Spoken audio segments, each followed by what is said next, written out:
and we're talking the new face of leadership in Kenya. Also, we have JP, that's Ferguson.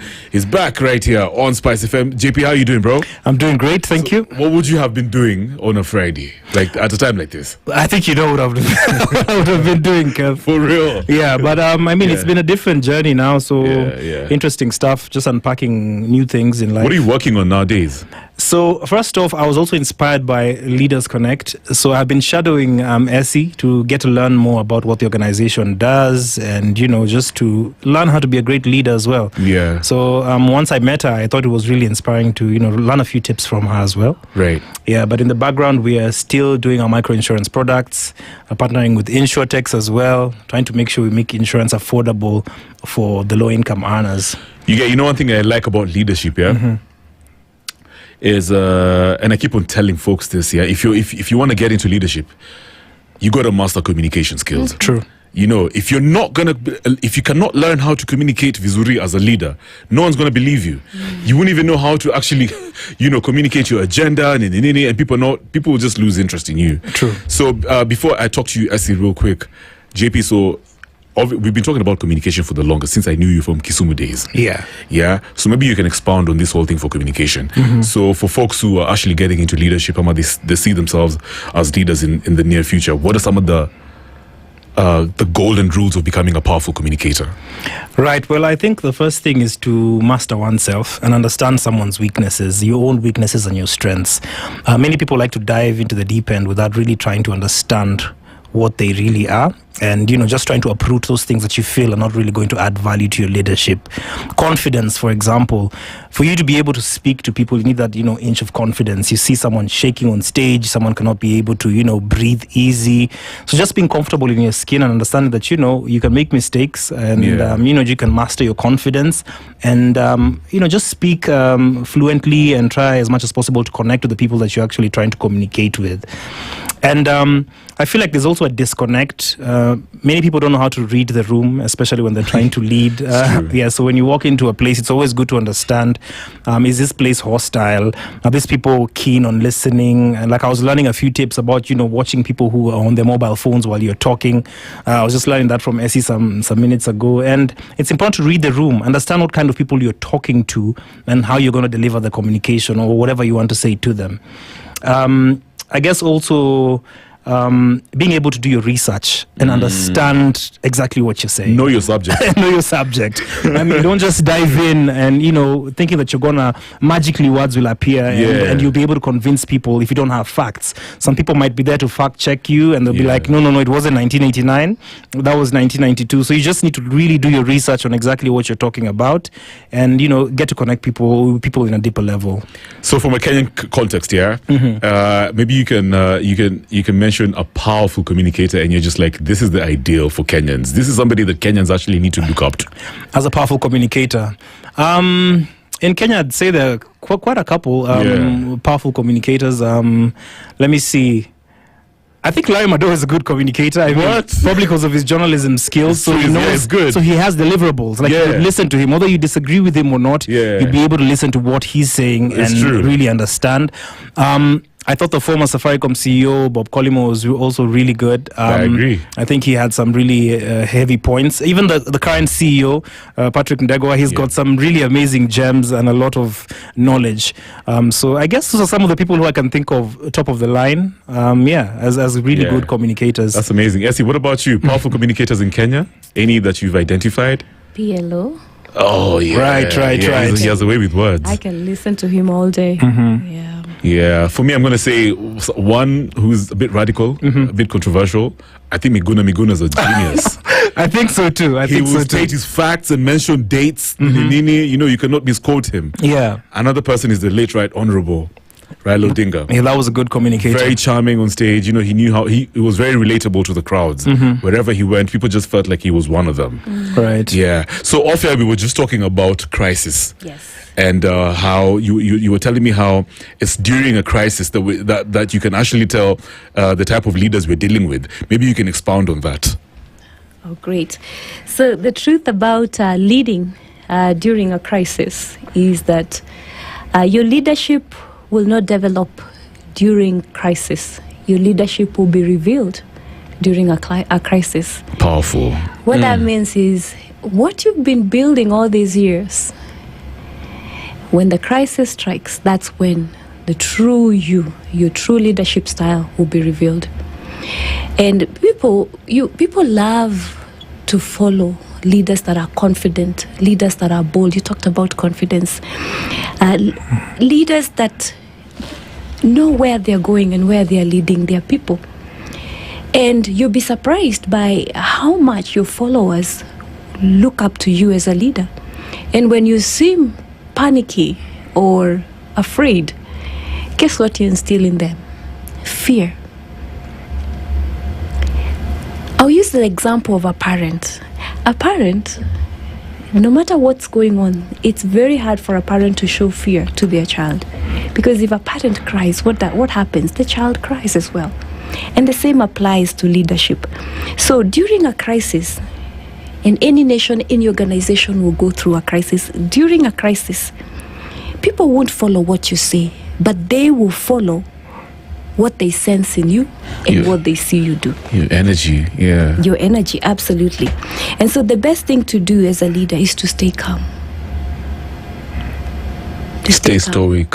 Yeah, because when you do that, you stand a higher chance of thinking with clarity than when you're all panicked and you're being pulled from every direction.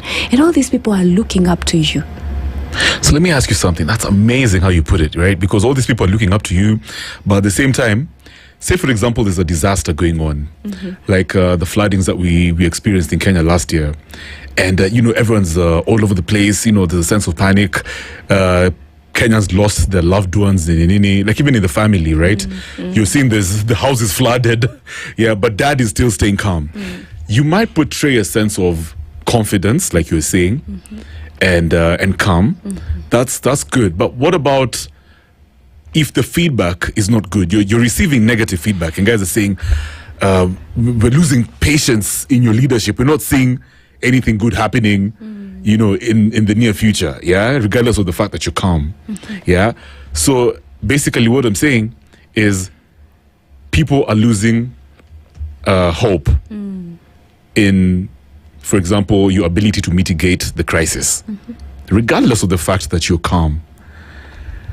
What do you do in a situation like that? How do you instill confidence, even if the feedback is really negative and there's a sense of hopelessness amongst your people, whether it's in church, in the family, or even in a nation like Kenya, during, for example, a crisis? Thank you. I'll go back to the previous point that I shared right before we took the break. And I would say a great leader, a leader that will carry a nation or an organization through a season of crisis, is one that will lead with honesty, one that will lead with this point keeps on coming and going. Honesty, consistency, that's the word I was looking for, and compassion. When you put people ahead of you, when you put your people's agenda, the people that you lead ahead of you, then you develop trust, and trust will be your highest currency in your leadership tenure. That being said, I'll go back to that 1 point one more time. Let the people know what you know. This is the situation. We are going through a flood. Let them know exactly what you know. Let them know what you don't know. And let them know what you're working on to change the situation that they are going through. I love it. Because that way, when you're honest, it will be difficult for them to feel like you're withholding information from them. Yeah. And when you let them know what you're doing, then it's easy for them to actually see that you're making progress to change the situation that is at hand. Beautiful. I like how you put it. Honesty. That's going to be my biggest takeaway, by the way, because I see myself as a politician in future. So I'm just going to keep it real. We don't have money. You have guys rioting on the streets. What did Gachagua used to say? Yeah. We inherited a dilapidated government. Yeah. No, he used to say something is empty. The coffers are empty. Kenyans could never take that. They couldn't stand those facts. Yeah. JP, have you got a question? Yeah, I just wanted to understand, like, for those young people who are out there who just want to be leaders in the future, and they're like, maybe I need to have this accreditation, I need to be able to do this, I need to have a master's, what would you advise them so they can know that, and you just to build them up as future leaders? So, first thing first, you've got to lead yourself exceptionally well to be able to lead others. And one simple rule, when you wake up in the morning, make your bed. That's your first victory, right there. Before you go to bed, know what you'll be doing the next day. Have it all lined up. And make sure that you capture what your time wasters are so that you can avoid them. It's true. So plan your day and know what you will do at what time. Number 2, lead yourself well, because when you can lead yourself well, then it's going to be natural for you to lead others. And be honest with yourself, be true to yourself, be a man and a woman of your word, and then identify a mentor, someone that you look up to. Follow them on Pinterest, follow them on YouTube, follow their podcast, listen to them, read their books. That is the closest that you'll get to them. And follow them closely. And the greatest gift you can give yourself is picking at least one thing every day that you're learning from your mentors that you can actually go out and apply in your life. Right, If you do that every day, and every day you're taking time to actually study their material, if you want to become an expert in that particular area, especially leadership, and you study their material and practice what you're studying, there is no way you can do that for 21 days and another 21 days and another 21 days and you remain the same. And bad company will just fall off the wagon. And you'll find that you're actually attracting the right people of a like mind, people that are heading the same direction as you are. It will be very difficult for you to have people in your circle that are heading to Kisumu, and you're heading to Nairobi. Yes. You will end up in the wrong destination, or they would have to jump into your wagon and you head to Mombasa to Nairobi together. That being said, surround yourself with people that place yourself in an environment that is conducive for your growth in the area of leadership. Look up to leaders that lead with integrity, leaders that actually lead themselves well, leaders that have built a reputation for themselves, and watch closely what it is that they do. When do they do it? Where do they do these things? What about folks who don't have access to these leaders? How can they get started, though? Because they're thinking, oh my God, this is so intimidating. I can't even imagine going to a country club and hang out with Essy. I can't even, I can't afford that. I can't afford going to Muthaiga right now. What's the strategy? There's some kid listening to you right now. They're thinking, I love it, but I don't know how to reach out to these leaders. I can't even get into their communities. Kevin, everybody has a smartphone these days. Okay, so if you put it like that, then it makes sense. It's true. What resources would you recommend for guys to, get, let's say, off their phones, like let's say on YouTube? There's specific people that you would encourage folks to listen to and, that they can learn from? So I'm biased. Follow Leaders Connect. Fair enough. Me have no beef. But jokes aside, definitely my mentor, Dr. John C. Maxwell, given that he's the #1 leadership guru in the world, check out his 1 minute with Maxwell. Just 1 minute. You take a listen or at his video, 1 minute long video, and it changes how you do life. Listen to it every day. Yeah. Sign up for it. Go check out what he's doing. See if you would even love to join his team. Follow him using by listening to his podcast, YouTube, quotes, anything that you can find. And it may not just be him. Probably you want to follow a spiritual leader or, a certain president that you admire. Yeah. Follow their page. Listen to their podcast or someone who actually podcast about them. But I'm sure everybody can actually get a few shillings and go buy a book on leadership. My dad, it every day. The first time we met, about was it a week ago too? A week ago. Must have been a week ago. I told you, right, when you came off the conversation on the Spice Drive, that my dad, he used to tell me, and he still does, he used to tell me, Kevin, you have to be a leader without a title. So he started telling me this when I used to play rugby at KCB. Yeah, because I used to get back home very stressed, and then he used to tell me, Kevin, just take initiative. You don't even have to be the captain of the team. Just captain yourself. Start there and then build on it. Correct. So it's similar to what you're saying. Even if most folks don't have access to certain spaces, because there's something about the physical engagement. That's true. There's something about being physically there around other leaders. It just has an energy. Yeah. True. You can start being a leader even amongst your peers. That's true. Just take up initiative. Be the one who speaks up. Be assertive. Offer guidance. You know what I mean? Be the one who's a bit resourceful, even if it's with the little money that you have. True. And then you build up on that. It's amazing because it can take you a long way. I wanna ask you about how you keep updated with some of the leadership trends globally right now, because things are changing, especially when it comes to engaging with certain generations like the Gen Z. They say research shows that the Gen Z are very hard to engage with, maybe even in workspaces. So how do you, with your organization, what are some of the things that you're doing to stay updated with leadership trends so that you can also be relatable, respectful, respectable to your people and some of your followers, if I can put it like that? Awesome. So one of the things that I do is I stay connected to the Maxwell leadership team. And we have a slogan that we use, stay close to the fire. The moment you pull out one piece of wood, assuming you're that person, you're that piece of wood, and you pull yourself from the fire, your light goes out. So staying close to the fire keeps me engaged on what's happening out there. Because that's where the rest of the leaders are. That's where we're being mentored and shaped to become better leaders every day. That being said, as a mother of teenagers that are almost transitioning, they're also part of the team, part of the Leaders Connect team. So, they are? Yes, they are. Actually, that's amazing. They are international coaches and speakers as well who've spoken in different parts of, so this is like countries. A dynasty. I love it.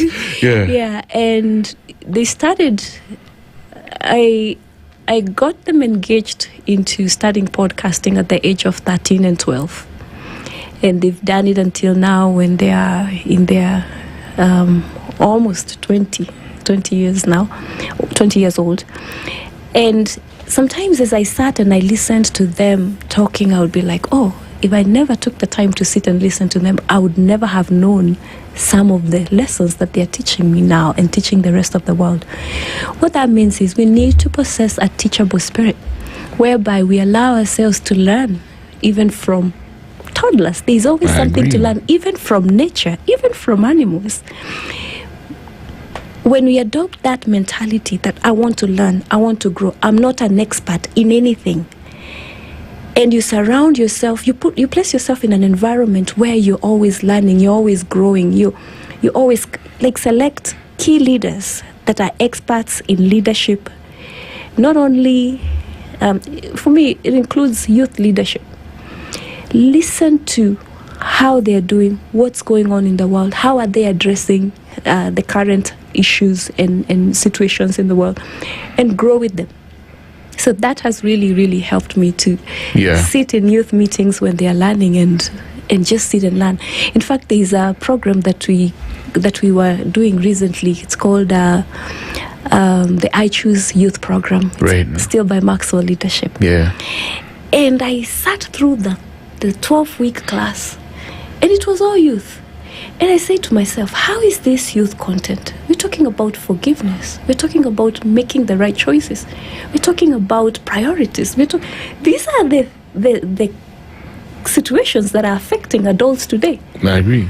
And so, what am I saying? Let's adopt that teachable mentality where we are placing ourselves in environments where everybody is ahead of us. Stronger people are ahead of us. Because when you're being celebrated right, left, and center, you are not growing, my friend.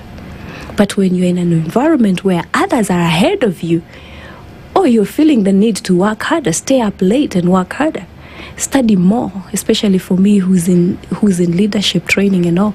I want to become as good as my mentor is. I want to one day become maybe a female version of what he's doing and empower many more people than I am able to do right now. But that's not going to magically happen.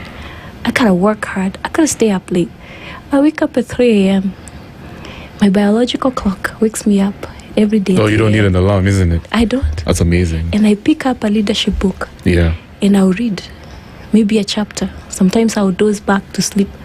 But at least I read something and I'm listening to something every day that's helping me grow and become better. As we wrap up the conversation, I notice your mental health is in a very grounded space. You seem very sharp. What are some of the things that you do, to have a very positive mental attitude? I always ask this question to people who I believe are leaders in their own rights. Because, they say there's crazy apathy in the country. Yeah. So what do you do, to stay very positive and focused and, just excited about life?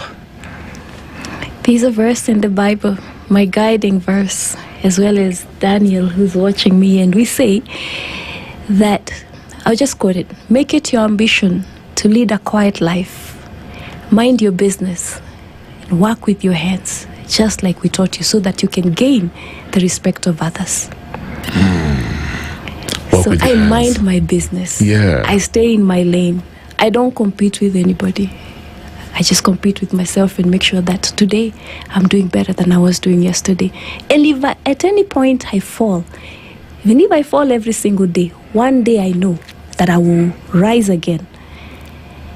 And I do, no matter how small of a step I take in the right direction towards growth, I wake myself every day and I say, all I can do is read half a page of a book. By the way, what would you advise folks who have ambitions of being leaders, but in their come up, it's almost as if they work in very toxic spaces? They're constantly put down. They're told all these negative things, like, they face. It's almost as if they always face rejection, and then they're told, Essy, you're not good enough. You don't deserve to be here. All these other things. Because, it's interesting. I was talking to somebody, and many Kenyans actually face this type of things in different workspaces, in schools even. And some people don't know how to deal. I guess the only reaction is just silence, right? Because you probably need to keep your job. Yeah, so you see yourself as a leader at some point, but the people around you, they always just give you negative feedback. You face all this rejection. It's very toxic for most people. What would you tell them? Wow, that was me a few years ago. I knew where I was going, and I knew one day I would be a speaker. I would be impacting lives. And so what I did, most people thought all I could do was cook and sell mandazi and chapati.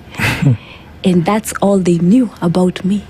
But behind the scenes, every single day, I was sitting on my desk, reading, writing, sharpening myself every morning, daily affirmations, working on myself. It didn't matter what they thought. At that time, I needed the money so that I can fund my dream, and that's where I am today.